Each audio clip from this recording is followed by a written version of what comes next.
Hi, it's 2020, it's week 1, it's workout 1, and this is what we've got. I have 2 mats, I have a step that's adjustable for height so I can progress.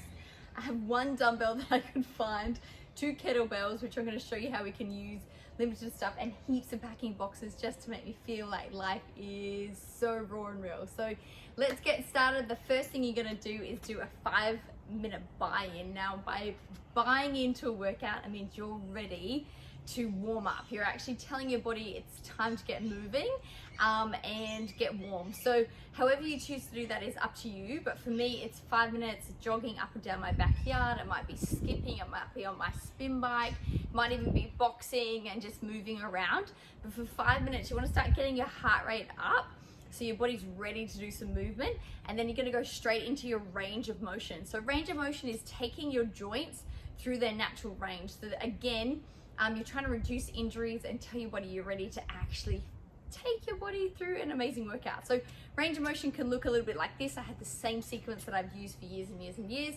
I start with shoulder rolls. Yeah, they get bigger and bigger. Yeah, and just do as many rotations as you feel that you want to. Go back as well. Yeah, the joint comes across, so make sure we come through here. I'm releasing the heels, I'm rotating through. My favorite is the hinge from the hips. So I love these big windmills, side to side. This really wakes up all those joints. I usually stay here for a really long time. And then I'm up, I'm opening the hip joints. Yeah, taking them through the range. Back, opposite hands, opposite feet. Then kicking behind. You can go a little bit further and hold on to things and really take the motion through, which is really good. Oh, so nice. A few little squats, which is good.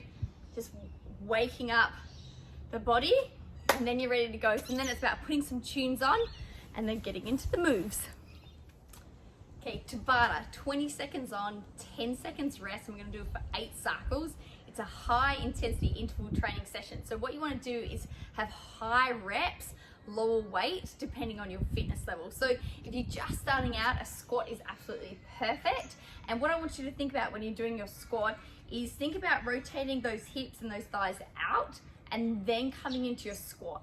The biggest thing I see here is people use a lot, they go straight into knee joint first and then squat down, and then pushing those knees out of those toes and making it all joint driven rather than actually activating and firing up the muscles.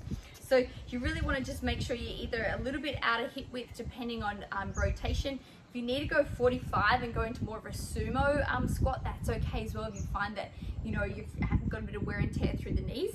But just a normal squat where you can actually keep the chest up. So you can see I can make eye contact with you guys the whole time because I'm not dipping and looking at the ground. I see that probably a lot where people dip and then they tend to curl up. Yeah, so you want to make sure that back stays nice and flat, that 45-degree angle the whole time. Yeah, and I'm really making sure those thighs are rotated outwards, which is going to keep you nice and safe. Now, if you want to progress this movement or even regress this movement, you can actually hold on to something like a pole in an outdoor setting and actually use that to help kind of guide you. Yeah, if you're feeling that your range is like you're only kind of squatting a little bit. So, or you can take it up and you can add in a nice jump squat. Yeah, nice soft landing. That's obviously if you've done this a while. Or you can actually add a little bit of weight here as well. And really, again, keep those reps high for those 20 seconds, 10 seconds break, and then straight back into it. And that is our movement number 1. Round number 2, jump jacks alternating with some step ups, or some step jacks alternating with some step ups. The whole idea, guys, is getting that heart rate up, and we'll show you some moves. So jump jacks, best thing here is trying to get those hands to touch. Pelvic floor a little bit too much, then just push it out step by step, which is really good. Some people find it tricky to go arms above shoulder, so that's okay if you want to go out. Oh, I had that wrong there. Got to get the coordination. Alternating with some step ups. So nice and fast, trusting your feet the best you can, trying to not look down. That's our move number 2. Round 3, burpees. Not everybody loves these, so let me show you a few little progressions that you can make. It's all about kind of getting the heart rate up again and challenging our fitness, and just trust the breaks are coming. You can do it. So you can actually come down, do a high plank burpee, jump in, jump up.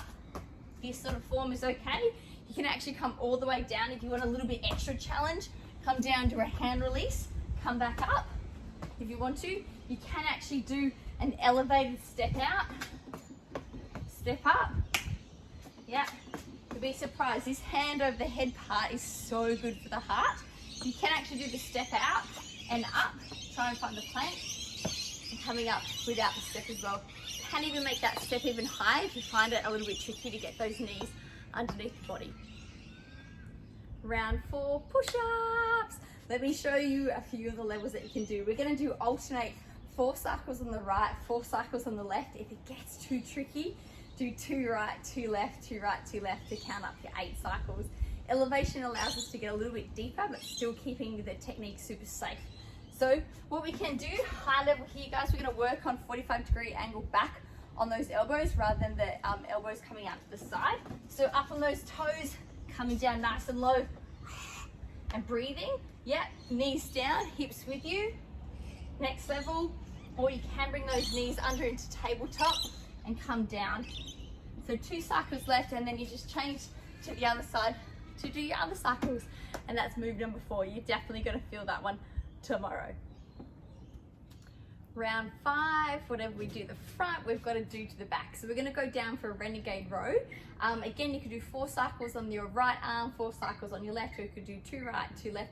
Totally up to you. But let's make sure we get the technique right without jamming it too much into our traps, and really work through the back and the shoulder blades. So a high level here, guys, will be up on the toes and using the wrists to sort of support you. And what you're going to do is bring that elbow down beside you, up, yeah, into this position. What you don't want to do is bring it too far up. I'll come a bit closer. If you're in this position, and bring it up, squeezing through the traps. You want to make sure that you can really see a nice line. So mirrors are really good for this, so that you're bringing it behind. Again, if you have any wrist problems, this is a great one to do leaning onto a bench or a table or some outdoor furniture, so you can make sure that you actually get that row happening through here really nice. So again, you can progress, regress this one. You can do knees, pull it, pull it, pull it, go up into your little tabletop, and again, get those reps nice and high. And that's our renegade rows. Round 6, kettle swings or kettle pops. Now, out there in the industry, there's a few different ways you can do this and a few different heights depending on sort of the range of motion that our clients can do, and or the sort of effect that you want to do as well. So I guess the biggest thing, if you don't have a kettlebell and you have a dumbbell, you can always lock it through with your fingers and use the dumbbell as a beautiful lever. Now, for people who have any lower back sensitivity, I really want you to focus on the fact that you need to squeeze these glutes in really tight and just keep it down a little bit lower through this direction, yeah? Those who feel comfortable can take it up to about 10 o'clock, pushing it away from the body. Make sure you're keeping a nice plane.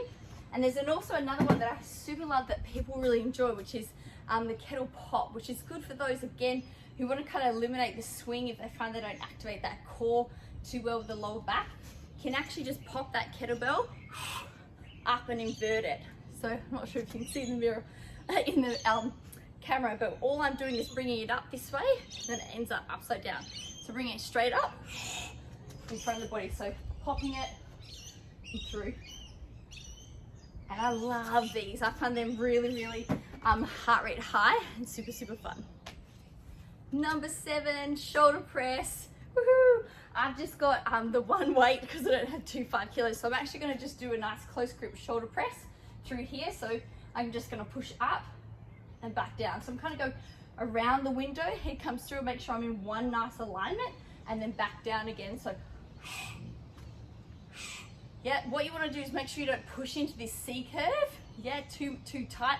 Those hips forward. You want to make sure you're nice and stacked all underneath each other. So again, if you have 2 dumbbells, imagine, yeah, you always want to make sure that you can see the dumbbells. Yeah, you don't want to have them behind that you can't see. It means you're usually pushing too far out of rotation. Yeah, so straight up. Again, if you want to do this sitting in a chair to make sure that you're focusing on the core, definitely do that. It's a huge win. round number 8, for those that want to finish here, we're going to finish on the ground for 8 and 9. If you want to, is our lever abs. So what we're trying to do is opposite arm, opposite leg. And we're trying to raise the shoulder and the hip off the ground. So if you want to, you can do the long lever. So I support my neck through here. So right arm meets the left leg. Yeah, we can come through here. Some people can use that momentum and kind of come all the way up. Depending on how comfortable you feel, you can actually drop this in nice and tight and bring knees to elbows. That's okay as well if you want to bring it back. Yeah, or even smaller. And 4 cycles right, 4 cycles left. And if you're joining us around 9, it's just pumping out some crunches. Like, just go for it and just push, keep them up high, add some high pulses, really get them going and burn in. And then make sure right at the end, you're done. Give yourself a woohoo, yeah? Power stance it up, and then just give a big stretch just to cool yourself down. Enjoy.